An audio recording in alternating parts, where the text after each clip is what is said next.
সৈকত, বাবা তুই এই জায়গায় চেনো নাকি? আরে আমি কি করে ফকিরের বাচ্চাকে চিনি? তুই আমার চিনতে পারিস নাই? আমি তোর মা। মা? না না, সৈকত, এই ভিক্ষুক মহিলা তোমার মা? তুমিও বিশ্বাস করে ফেললে? এসব গরিব ছোট লোকরা বড় লোকদের দেখলেই বাবা মা ছেলে সন্তান নানা রকম সম্পর্ক নিয়ে আসে, তারপরে টাকা দাবি করে এই গরিবের বাচ্চা গরিব। হ্যাঁ, তো কি মনে হয় হ্যাঁ তুই আমাকে আমার নিজের ছেলে দাবি করবি আর আমি তা বিশ্বাস করে নিব? কই, আমার মাকে তুই চিনিস? আমার মা খুব বড় বিজনেস ম্যাগনেট, তিনি বিজনেস করে আসছে, ভিক্ষাবৃত্তি করে, সে আমাকে আবার ছেলে দাবি করতে। তুই আমারে চিনতে পারস নাই, তুই আমার অস্বীকার করলি। আমি তো তোর মা, 10 মাস 10 দিন ধরে আমি পেটে ধরছি, আর তুই আমার অস্বীকার করতে পারলি? ব্ল্যাকমেল করছে, এই যে দেখতে পাচ্ছ, ব্ল্যাকমেল করছে। এইভাবে কান্নাকাটি করে ব্ল্যাকমেল করবে আর বলবে হ্যাঁ তুই আমার ছেলে, বাবা আমি ওষুধ কিনবো, এটা কিনবো, সেটা কিনবো, টাকা দাও। এই বুড়ির বাচ্চা, হ্যাঁ? তুই আমাকে বললি তুই আমার মা, আমি সেটা বিশ্বাস করে নিব? এত বড় মিথ্যে কথা কোত্থেকে বলিস তুই? কি রে সৈকত, কি হয়েছে? আন্টি কান্না করতেছে, কোনো সমস্যা হয়েছে নাকি? দেখলে তোমাকে আমি বলেছিলাম না, এরা হচ্ছে প্রতারক চক্র। এই মহিলার ছেলে, এটা নির্ঘাত এইটাই মহিলার ছেলে, তাই তো প্রতারণা করে আমার নামটা নিয়ে বেঁচে খাওয়ার চেষ্টা করছে। এই তুই কি বললি? হ্যাঁ, এর সাথে খারাপ ব্যবহার করছে। ওকে জানিস, ও আমার গার্লফ্রেন্ড, কোটি কোটি টাকার মালিক। হ্যাঁ, আর আমি হচ্ছে একজন বড়লোক বংশের ছেলে, আর আমাকে কিনে ফকিরের ছেলে থাকতে হবে কি? এই তুই তোর মাকে এখান থেকে যা, এখান থেকে যা, তাড়াতাড়ি যা। আমি বুঝতে পারছি। দেখছিস বাবা, সৈকত আমার চিনতে পারে নাই, যেই পোলাটার আমি ভিক্ষা কইরা ওরে এত জায়গায় লেখাপড়া করেছি, বড় বড় কলেজে লেখাপড়া করেছি, আজকে আমার পোলাটা বড় হইয়া আমার চিনতে পারে নাই বাপ, আমার চিনতে পারে নাই। আমি এখন বুঝতে পারতেছি তুই কেন আমাদের চিনতে পারতেছিস না। আরে যে তার নিজের জন্মদাত্রী মাকে চিনে না, সে তার বন্ধুকে কিভাবে চিনবে?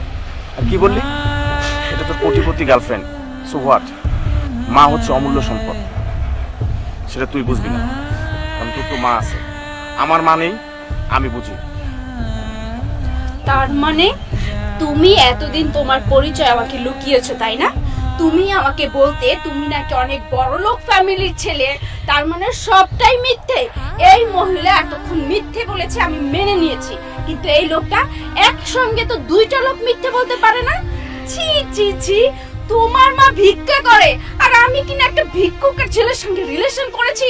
আরে আমার পাপা একজন বিজনেসম্যান, বুঝতে পেরেছো? তোমার মতন ভিক্ষুকের সঙ্গে রিলেশন, এটা আমার বাবা কোনোদিনও মেনে নেবে না। আমি তো বাবাকে বলতেই পারবো না। শোনো, আমি ভেবেছিলাম তুমি বড় লোকের ছেলে, এই জন্য তোমার সঙ্গে আমি রিলেশন করেছি, কিন্তু আজকের পর থেকে তোমার সঙ্গে আমি আর রিলেশন কন্টিনিউ রাখতে পারবো না, কারণ তোমার লেভেল আর আমার লেভেল একবার সম্পূর্ণই আলাদা। তোমার লেভেলে আমার যেতে হলে আমাকে অনেক নিচে নামতে হবে, যেটা আমি কোনোদিনও পারবো না। শোনো, আজকের পর থেকে আমার সঙ্গে আর যোগাযোগ রাখার চেষ্টা করবে না, তোমার সঙ্গে relation breakup. Please please please, করবে করবে। কি হলো? কি হইলো তোর কোটিপতি গার্লফ্রেন্ড দিয়ে? তোকে একটা কথা বলি সৈকত, শোন, পৃথিবীতে ফ্যামিলি হচ্ছে সব থেকে আপন। গার্লফ্রেন্ড, বন্ধু বান্ধব, মামা চাচা, সবাই একটা সময় তোর থেকে মুখ ফিরিয়ে নিলেও মা কখনো মুখ ফিরিয়ে নেয় না। মা, আমি বুঝতে পেরেছি আমি যেটা করেছি ও ভুল করেছে। আসলে কি করবো বলো, ওর খুব রিচ একটা ফ্যামিলির, ওকে আমি বলেছি আমিও খুব রিচ। তাছাড়া তুমি তো আমাকে সবসময় সবকিছু দিয়েই বড় করেছো, কোনো কিছুর অপূর্ণতা দাওনি।